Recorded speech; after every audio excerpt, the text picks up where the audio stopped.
శ్రీమాత్రే నమ. జయ గురు దత్తాత్రేయ నమ. ఈ వీడియోలో మనం కుంభరాశి వారికి జూన్ నెల మాస ఫలితాలు పరిశీలిద్దాం. మరి కుంభరాశి వారికి రాశి అందే రాహుగ్రహ సంచారం వల్ల మీరు ఏ ప్రయత్నం చేసినా, ఎవరికి మంచి చేద్దామని ఆలోచించినా వారు మిమ్మల్ని సరిగ్గా అర్థం చేసుకోలేకపోతూ ఉంటారు. ఇదంతా మీ స్వార్థం కొరకు చేస్తున్నారని వాళ్ళు బయట ప్రచారం చేస్తూ ఉంటారు. అలాగే కుటుంబ స్థానంలో శనిగ్రహ ప్రభావం వల్ల మీరు జీవనోపాధి కొరకు కుటుంబానికి దూరంగా వెళ్ళవలసి ఉంటుంది. కుటుంబంలో కలిసి ఇక్కడే ఏదో చేసుకుందాం అనుకుంటే అది మీ యొక్క సంపాదనకి, మీ ఖర్చులకి ఏ విధంగా సరిపోకపోవడం, ఏదో విధంగా మానసిక అశాంతి, కుటుంబ చికాకులు, మనస్పర్ధలు మిమ్మల్ని చాలా ఇబ్బంది పెడుతుంటాయి. సో అందువలన ఏంటంటే కొంతకాలం పాటు మీరు అది దూర ప్రాంతమైనా, విదేశమైనా ఈ సమయంలో మీరు కొద్దిగా దూరంగా ఉండి మీరు ధన సంపాదన చేసుకుంటే కొంతవరకు మీకు మనశ్శాంతి లభిస్తుంది. అలాగే కుటుంబ అవసరాలకు కూడా తగిన ధనం మీరు పంపించగలరు. అందువలన జాగ్రత్తగా నిర్ణయం చేసుకోవడం మంచిది. అలాగే గతంలో చేసినటువంటి చాలా పొరపాట్లు ఈ సమయంలో సరిదిద్దుకోవలసి ఉంటుంది. ఇక ప్రధానంగా ఈ నెలలో వచ్చిన మార్పు గమనించినప్పుడు తృతీయంలోకి కుజుడు రావడం జరిగింది. ఇది ఇంచుమించుగా మనకి జూన్ 20 వరకు ఉంటాడు. కుజుడు మీకు దశమాధిపతిగా తృతీయ స్థానంలోకి రావడం వల్ల కొన్ని కొత్త ప్రయత్నాలు మీరు చేయడం జరుగుతుంది. అది ప్రధానంగా ఉద్యోగం మారాలనే మీ సంకల్పం. ఇది ఆటోమేటిక్గా మీకు ఈ నెల 20వ తారీఖు లోపల ఉద్యోగం మారే అవకాశం ఉన్నది. లేని పక్షంలో కొద్దిగా ఉద్యోగానికి ఇబ్బంది కూడా రావచ్చు.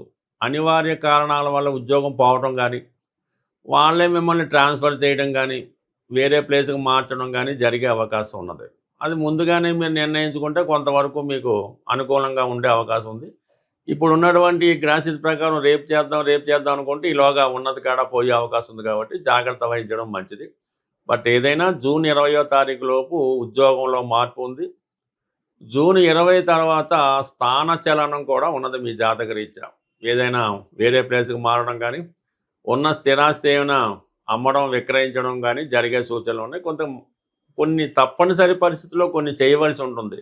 ఎంత ఇష్టం లేకపోయినా కొంత స్థిరాస్తి అమ్మినప్పుడు, ఏదన్నా మీకు బాగా ఇష్టమైనటువంటి వాహనం ఇంకోటి అమ్మవలసి వచ్చినప్పుడు కొంత ఇబ్బంది పడవలసి వస్తుంది. బట్ ఏదైనా కొంత స్ట్రగుల్ అన్నది ఈ రాశి వారికి కొంతకాలం పాటు ఉండే అవకాశం ఉన్నది. ఇక ఈ నెల ప్రారంభంలో రవి చతుర్థ స్థానంలో ఉన్నాడు. ఇది కొంతవరకు గృహంలో అశాంతి కలుగుతూ ఉంటుంది. అయితే 15 తర్వాత వచ్చే రవి 5వ స్థానంలోకి రావడం వల్ల, విద్యాయోగం ఏర్పడటం వల్ల, నిపుణ యోగం ఏర్పడటం వల్ల చాలా వరకు విద్యార్థులకి అనుకూలిస్తూ ఉంటుంది. కొన్ని కొత్త అవకాశాలు మీకు రావడం జరుగుతూ ఉంటుంది. బట్ ఏ యాంగిల్ చూసినా కూడా ఈ కుంభరాశి వారికి ఉద్యోగంలో మార్పులు, స్థానచలనం అన్నది ఇండికేట్ చేస్తుంది. అంటే ఒక యాంగిల్లో తప్పుకుంటే ఇంకొక యాంగిల్లో ఈ విధంగా కొంత మార్పులు అన్నది తప్పనిసరిగా ఈ రాశి వారికి ఇండికేట్ చేయడం జరుగుతూ ఉంది. ఇక ప్రధానంగా ఈ నెలలోనే గురువు మీకు 6వ స్థానంలోకి రావడం జరిగింది. ఇప్పుడు జూన్ 1వ తారీఖు నుంచి సుమారు అక్టోబర్ 31 వరకు ఈ 6 నెలల కాలం పాటు ధన లాభాధిపతిగా ఉన్నటువంటి గురువు 6వ స్థానంలో ఉన్నాడు. ఒక విధంగా 6వ స్థానం కూడా మీరు ఏ విధమైన సర్వీస్ చేస్తారు, ఏ వృత్తి చేస్తారు అన్నది 6వ స్థానంలో ఉంటుంది. మరి ధనాధిపతిగా 6వ స్థానం వల్ల కొంతవరకు కుటుంబం చేస్తున్న వృత్తి మీరు చేసే అవకాశాలు ఉన్నాయి. అలాగే కొంత ప్రాధాన్యతగా మీరు ఈ ఆధ్యాత్మిక సంబంధించినవి, సాంప్రదాయ వృత్తులు లాంటివి ఈ సమయంలో మీరు ట్యాకప్ చేయడం కూడా జరిగే సూచనలు ఉన్నాయి. కొంత సందర్భాల్లో ఒక విధంగా ఈ డయాబెటిక్, కొన్ని బీపీ లాంటి, బ్యాక్ పెయిన్ లాంటి కొన్ని దీర్ఘకాలిక వ్యాధులు లాంటివి ఈ సమయంలో కొంతవరకు మీకు ఇబ్బంది పెడతాయి. అయితే అవి వైద్యం ద్వారా సరి చేసుకోవడం కూడా జరుగుతూ ఉంటుంది. ఏదైనా 6వ స్థానంలో ఉన్నటువంటి గురువు విద్యలో కొంత, అంటే ఉద్యోగంలో కొంత ప్రాధాన్యత పెరుగుతుంది. మీలో ఉన్నటువంటి స్కిల్స్ని కొంతవరకు పెంచుకొని ఏదో విధంగా ఒక సబార్డినేట్ స్థాయి నుంచి కొద్దిగా మిడిల్ మేనేజ్మెంట్ దాకా వెళ్ళే సూచనలు కూడా కనబడుతుంటాయి. ఇక సప్తమంలో కేతువు మిమ్మల్ని చాలా వరకు నిరుత్సాహపరిచే వాళ్ళు ఎక్కువగా ఉంటారు. ఏదో కారణం వల్ల జీవిత భాగస్వామి దూరం అవుతూ ఉంటుంది. అలాగే ఫిజికల్గా మీరు భార్యాభర్తలు దూరంగా ఉండడం కూడా జరుగుతుంది. బట్ ఏదైనా కుంభరాశి వారికి కొద్దిగా సహకరించే గ్రహం ఏంటంటే ఈ శుక్రుడు బుధుడు ఈ నెల 8వ తారీఖు వరకు శుక్రుడు 5వ స్థానంలో ఉండి కొన్ని కొత్త పరిచయాలు ఏర్పడుతూ ఉంటాయి. కొంతవరకు ఒక స్త్రీ ద్వారా ఒక శుభవార్త వింటారు. బుధుడు కూడా 5వ స్థానంలో ఉండడం వల్ల ఇది కూడా వృత్తిపరంగా ఏదో విధంగా మారాలనే ఐడియా వస్తుంది. లేదంటే ఉన్న ఉద్యోగంతో పాటు చిన్న పార్ట్ టైం ఉద్యోగం లాంటిది కూడా చేసుకోవడానికి అనుకూలత ఉంది. బట్ ఏదైనా కుంభరాశి వారికి రాశి యందు ఉన్నటువంటి రాహు కొన్ని లేని వాటి కోసం, అర్హత లేని వాటి కోసం ఆలోచిస్తుంటారు. వచ్చిన అవకాశాన్ని వదులుకుంటూ ఉంటారు.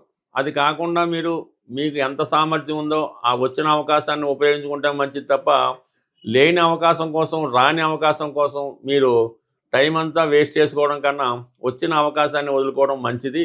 ప్రస్తుతం ఈ జూన్ నెలలో గురువు మారి ఉచ్చక్షేత్రమైనటువంటి కర్కాటక రాశిలోకి మారడం వల్ల మరి గురువు ఎంత బలంగా ఉంటే ఆ గురువు ఇచ్చే ఫలితం కూడా అంత గొప్పగా ఉంటుంది.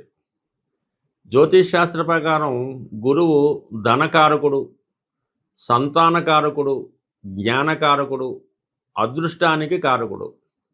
సహజ భాగ్యస్థానం అయినటువంటి ధనుసు రాశికి అధిపతి అవడం వల్ల గురువు యొక్క అనుగ్రహం ఉంటేనే విదేశ ప్రయత్నాలు, విదేశ ప్రయాణాలు, ఉన్నత విద్య, సంతాన యోగం కలుగుతుంది. అంటే ఏ రాశి వారైనా సంబంధం లేదు. ఇప్పుడు గురువు ఉచ్చులో సుమారు 153 రోజుల పాటు సంచరించే సమయంలో గురువు యొక్క అనుగ్రహం కోసం గురుగ్రహ పరిహారం చేసుకోవడం వల్ల మీకు గురువు యొక్క అనుగ్రహంతో ధనయోగం కలుగుతుంది. సంతానం లేని వారికి సంతానం కలుగుతుంది. అంటే గురువు యొక్క అనుగ్రహం ఏ విధంగా పొందాలి అంటే కేవలం గురువు అంటే దత్తాత్రేయుడు, దక్షిణామూర్తి, మీకు విద్య నేర్పిన గురువు, అలాగే మీ తల్లిదండ్రులు, వీరిని సేవించడం వల్ల, వీరిని పూజించడం వల్ల మీకు గురుగ్రహ అనుగ్రహం లభిస్తూ ఉంటుంది. ఇక ప్రధానంగా గురువారం రోజు, ప్రతి గురువారం అవ్వచ్చు, ఒక 3 వారాలు అవ్వచ్చు, మరి ఏదన్నా దత్తక్షేత్రంలో కానీ, శివాలయంలో కానీ మీరు అక్కడ ఉన్నటువంటి ప్రధాన దేవతకి విధి విధానంగా అక్కడ ఉన్న ఆచార ప్రకారం పూజ నిర్వహించి మీరు శనగలు 3 సంఖ్య వచ్చేలాగా 3 కేజీలు అవ్వచ్చు, 3 పావు కేజీలు అవ్వచ్చు, 3 గుప్పిళ్ళు అవ్వచ్చు, మరి ఆ శనగలు గుగ్గిళ్ళుగా తయారు చేసి అక్కడ ఉన్నటువంటి దేవాలయంలో ప్రసాదంగా పంచిపెట్టడం వల్ల అనుకూలత ఏర్పడుతుంది. ఇంకా బెస్ట్ రెమెడీ, తొందరగా రెమెడీ ఏంటంటే గోసేవ.